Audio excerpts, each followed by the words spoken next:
Arkansas River Valley, Colorado, October 1881. The air had already turned sharp, a blade honed on the distant snow-dusted peaks of the Sawatch Range. Cottonwoods along the river had surrendered their gold, leaving a stark architecture of gray branches against a piercing blue sky. It was a season for final preparations, for chinking logs and stacking the last of the winter's cordwood. It was not, in the considered opinion of every man in the valley, a time for playing in the mud. Yet that is precisely what Istvan Farkas was doing. Day after day, he worked at the base of his small, tidy log cabin, a structure identical to a dozen others in the settlement. He wasn't chinking, he wasn't stacking wood, he was digging. With a shovel and a wheelbarrow, he excavated the heavy ochre-colored clay from a pit 50 yards from his home, mixed it with water from the creek and handfuls of dry bunch grass, and began packing it, with a strange, methodical patience, against the walls of his house. Caleb Dorsey, the settlement's best carpenter, stopped his wagon on the rutted track that passed for a road. He was a man whose confidence was built as squarely as the barns he framed, his opinions resting on the bedrock of proven method. He watched for a long minute, his hands resting on his hips. Istvan, stripped to his undershirt despite the chill, didn't seem to notice. He hauled another barrow load of the thick plastic mud, dumped it at the base of the north wall, and began tamping it into place with the back of his shovel, building it up layer by slow layer. "Farkas," Dorsey called out, his voice carrying easily in the thin air. "What in God's name are you doing to that cabin?" Istvan paused, wiping a sleeve across his forehead, leaving a muddy streak. "I am making it warm," he said, his English still thick with the rhythms of his native Hungary. Abe Pritchard, who had been riding with Dorsey, let out a short, incredulous laugh. "Making it warm by burying it? It looks like you're trying to turn your house into a badger den." The work was slow, monumental, and, to the eyes of his neighbors, utterly foolish. By the end of the second week, the mud pile had grown into a formidable slope, reaching halfway up the log walls. It wasn't a wall, it was a rampart, a crude, sloped buttress of packed earth that transformed the sharp-cornered cabin into something organic and strange, a dwelling that seemed to be growing out of the ground rather than resting upon it. The men called it Farkas's Folly. Some, more cruelly, called it the Mud Hill. They said the Hungarian was mad, that the loneliness of the high plains had finally cracked him. What did this Hungarian earth oven builder, a man who had spent his life not with timber frames, but with fire brick and vaulted clay domes, understand about the relentless physics of heat that the seasoned carpenters and homesteaders of the valley, for all their practical experience, had tragically missed? The answer to that question would not be found in argument or debate. It would be written across the landscape in ice and frost during the deadliest winter the valley had seen in a generation. It would be a lesson delivered not in words, but in the silent, irrefutable language of survival. If you stick with me for the next few minutes, I promise you will learn a fundamental principle of thermal science that is as relevant to modern home building as it was to a lone homesteader in 1881. We're going to unpack the science of thermal mass, a concept our ancestors understood instinctively, but which we have often forgotten. Before we go on, take a moment to subscribe to this channel and hit the like button. And let me know in the comments, what's the most unconventional building method you've ever seen that actually worked? Istvan Farkas was not a carpenter. He had never felled a tree with the intention of building a house from it. He was not a frontiersman, skilled in the arts of the broaddocks and the adze. Back in the great Hungarian plain, in a village outside Debrecen, he had been a kemence epito, a builder of ovens. His hands were not accustomed to the grain of wood, but to the texture of clay, the heft of a fire brick, the precise curve of a vaulted ceiling designed to radiate a perfectly even heat for baking bread. He understood fire not as a brute force for warmth, but as a manageable energy, a current to be stored and directed. His tools were the trowel and the tamper, his medium the earth itself. He and his wife, Ilona, had come to America with their 2 young children, Mate and Zofia, seeking land and a life they could build with their own hands. They had arrived in the Arkansas River Valley the previous autumn, buying a small plot with a newly built standard-issue log cabin. It was a solid little house built by Caleb Dorsey himself, with tight-fitting saddle notches and a well-laid stone foundation. By the standards of the frontier, it was a good home. But their first winter had been a lesson in a different kind of physics than Istvan was used to. It was a lesson in cold. The misery was not acute, but a chronic, grinding thief of comfort and energy. Ilona would find a thin film of ice on the water bucket in the morning, just 10 feet from the stove. The stew she cooked, rich and hot in its pot, would cool to lukewarm minutes after being ladled into bowls on the table. The worst part was the drafts. They weren't obvious gales blowing through the chinking. They were subtle, insidious rivers of cold air that flowed along the floor, chilling their feet and ankles no matter how close they huddled to the fire. They slept in their coats, the children often waking with coughs.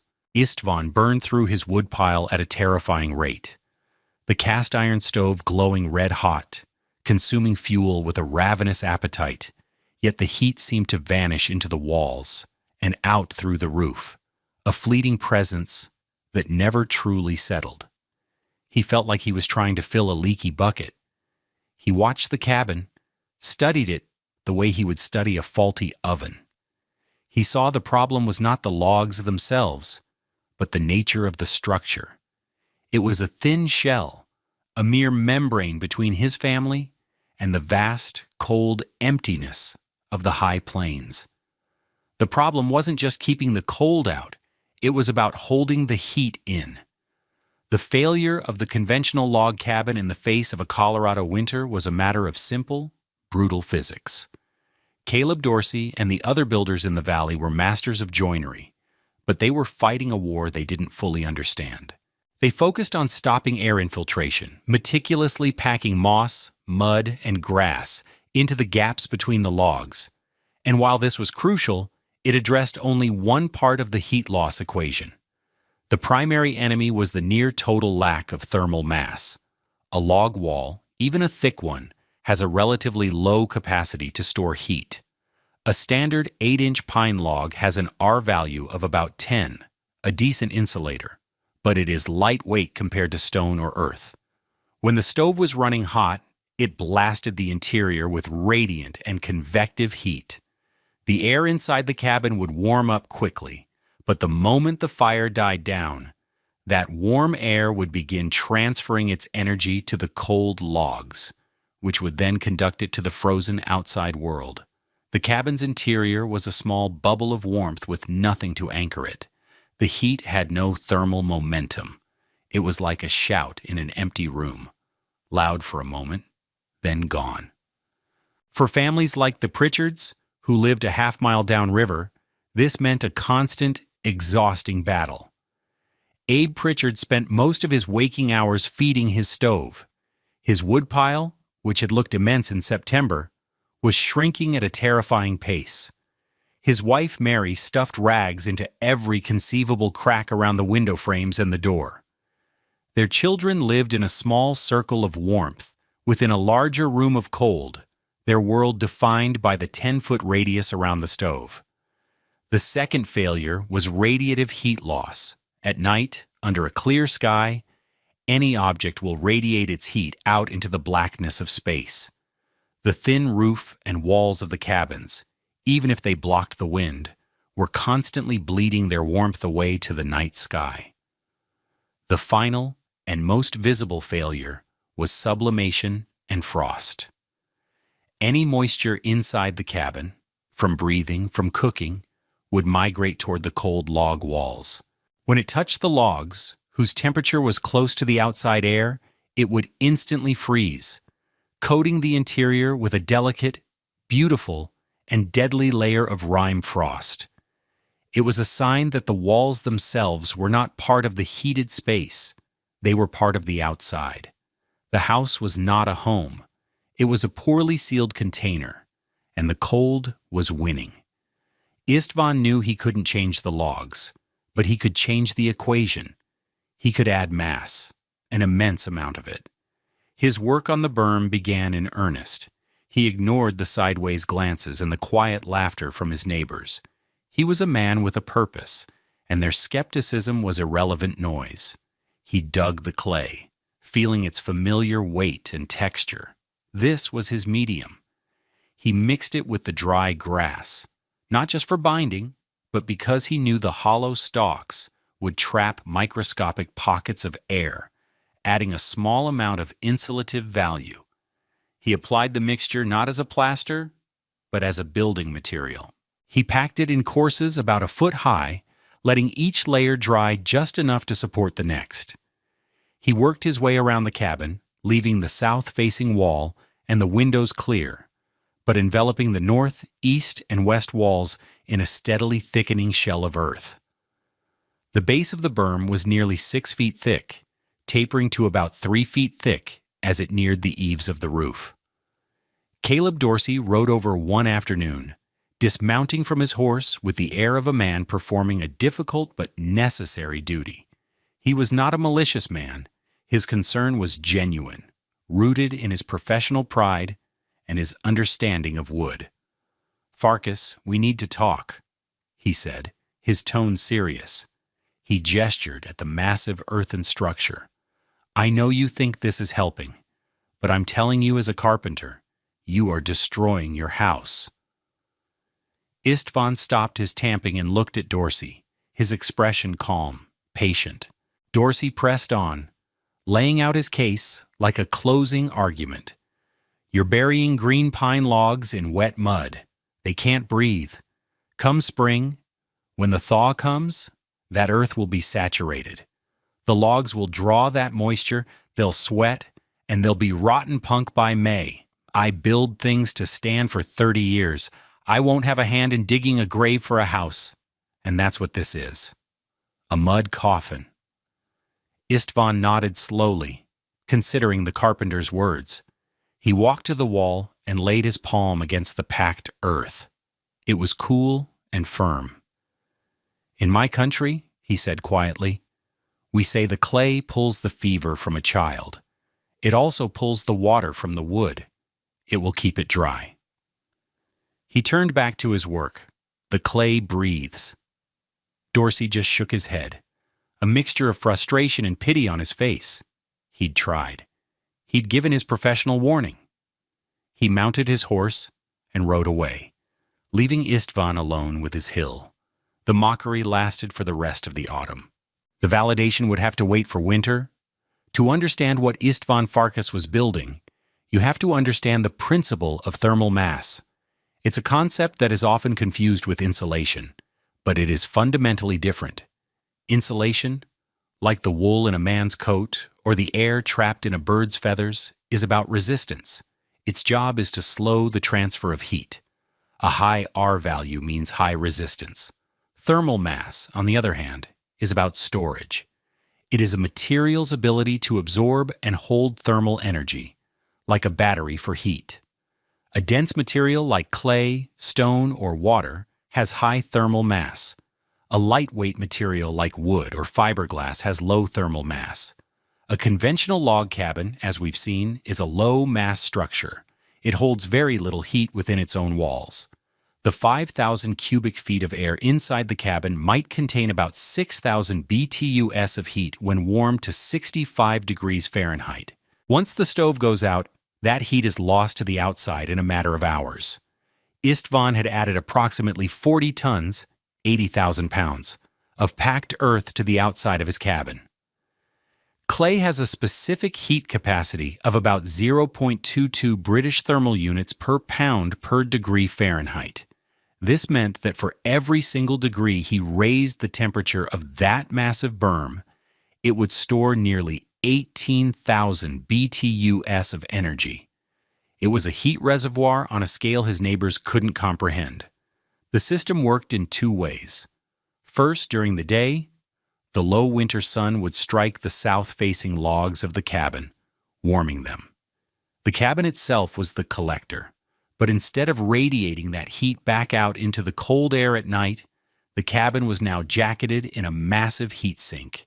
The heat from inside, generated by the stove and by the family's own bodies, would slowly conduct through the logs and be absorbed by the inner layers of the clay berm.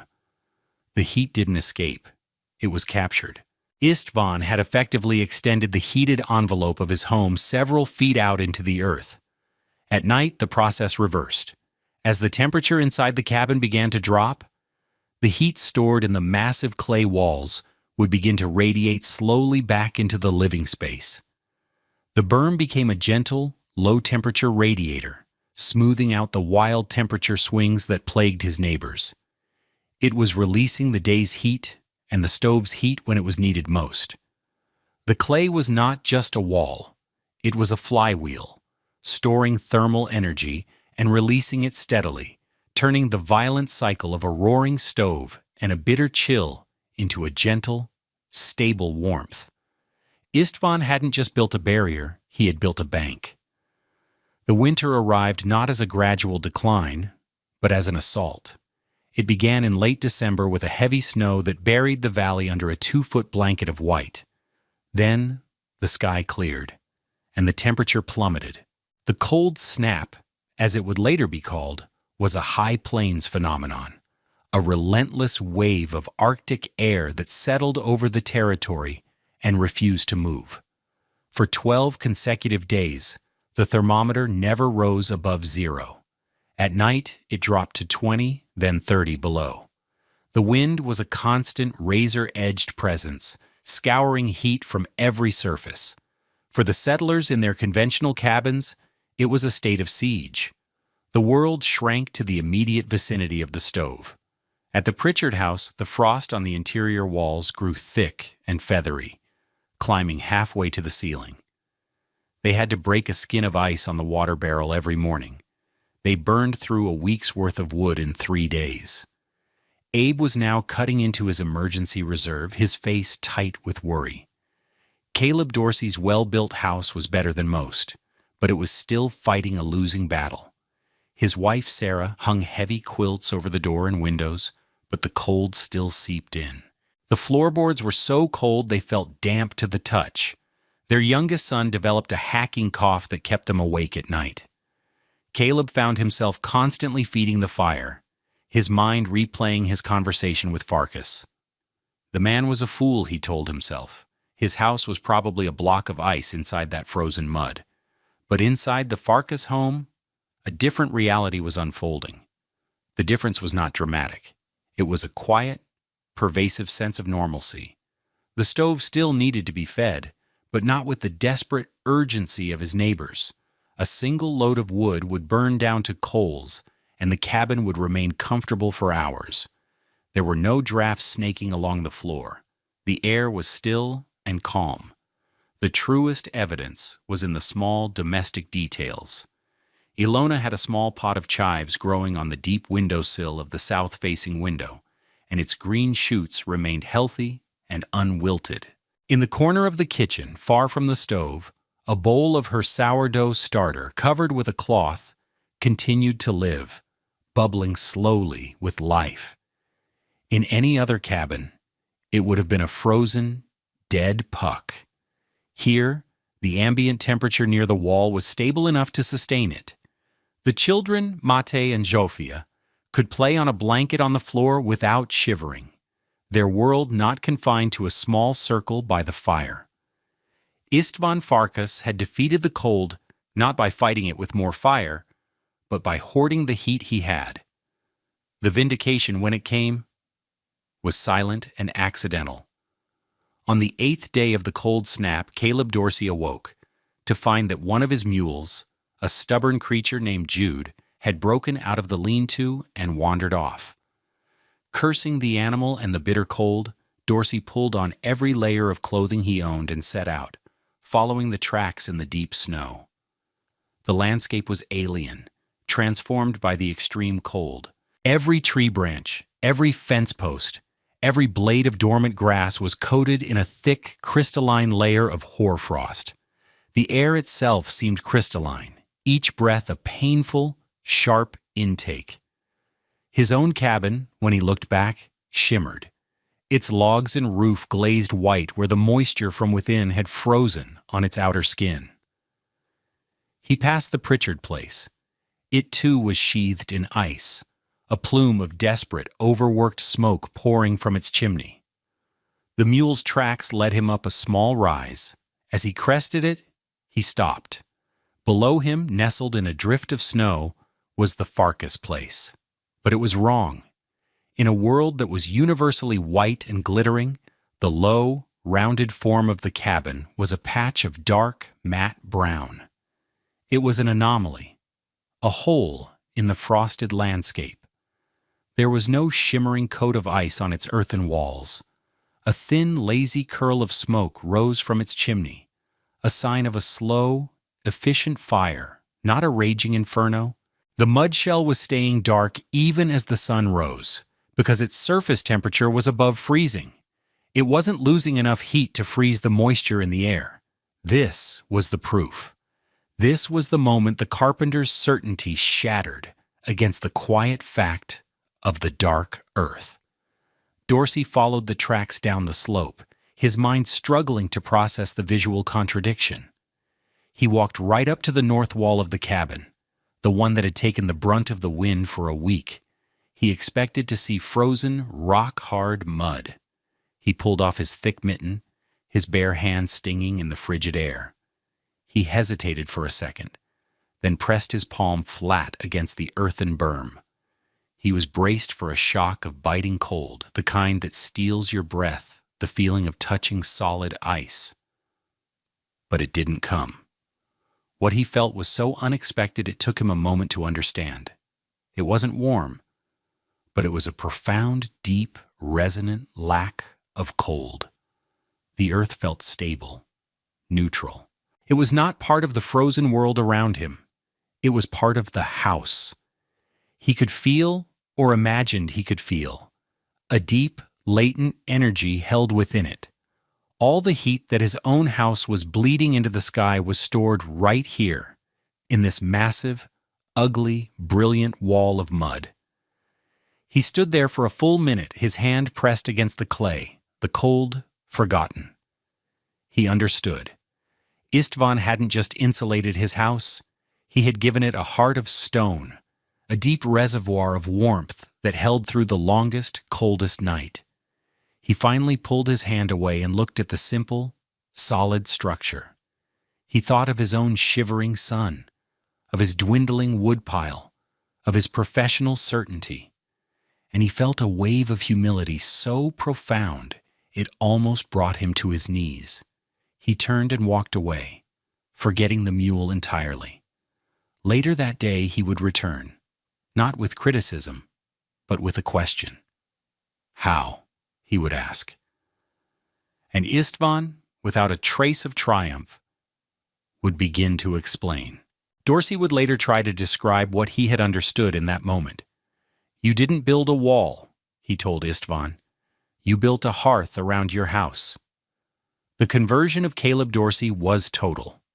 The Valley's most vocal skeptic became the innovation's most powerful advocate.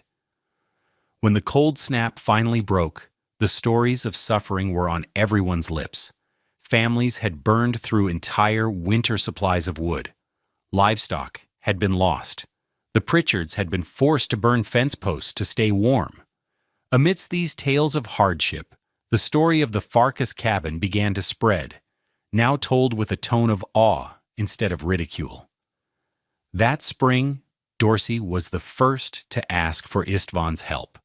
Together, they bermed the carpenter's house, this time with a more refined technique, adding a stone footing and better drainage.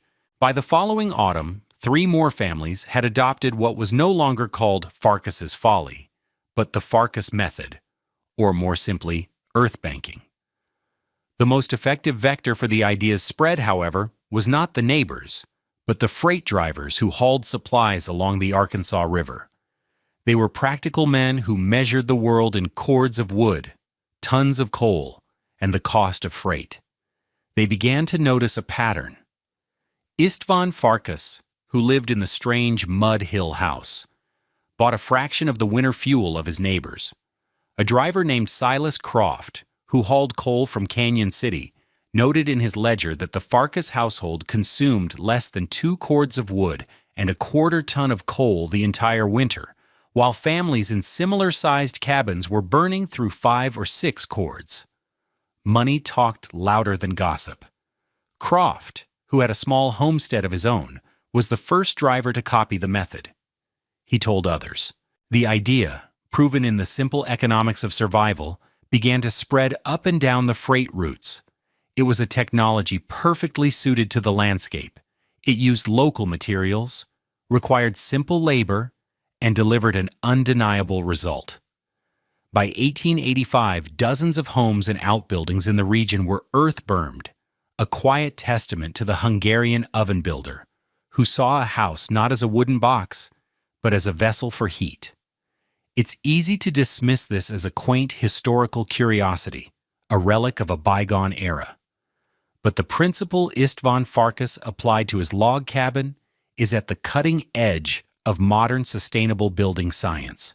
His earthen berm was a crude but effective application of the concepts that now define high-performance homes: passive solar design, super insulation, and most importantly, thermal mass. Modern earth-sheltered homes use the same principle, burying portions of the structure underground to take advantage of the Earth's stable temperature, drastically reducing heating and cooling loads. The concept of the thermal battery Istvan created with his clay wall is now being engineered with sophisticated materials like phase-change drywall and concrete floors designed to absorb the sun's energy. What Istvan did with a shovel and a wheelbarrow, architects now model with complex energy analysis software. Yet the underlying physics remains the same. He demonstrated that a building's performance is not just about its skin, but about its core. He proved that true efficiency comes from working with nature's cycles of heating and cooling, not fighting them with brute force. His simple mud hill was a century ahead of its time. There is a simple truth in the story of the Farkas cabin, one that extends beyond the physics of heat transfer. The theme the Valley learned that hard winter was this: what you pack around a house holds what you'd lose. On the frontier, life was a constant exercise in conservation, of food, of seed, of energy, of hope. A conventional cabin was a spendthrift, throwing its precious heat away into the wind each night. It lived hand to mouth, fire to fire. Istvan Farkas built a house that saved. The thick earthen walls he packed around his home became a repository not just for BTUS, but for security. That stored warmth meant a child could sleep through the night without a racking cough. It meant a pot of stew stayed warm on the table. It meant a family's world was larger than the few feet around a glowing stove. By packing the worthless dirt and clay around his home, he managed to hold on to the priceless things within it. It's a powerful metaphor for resilience.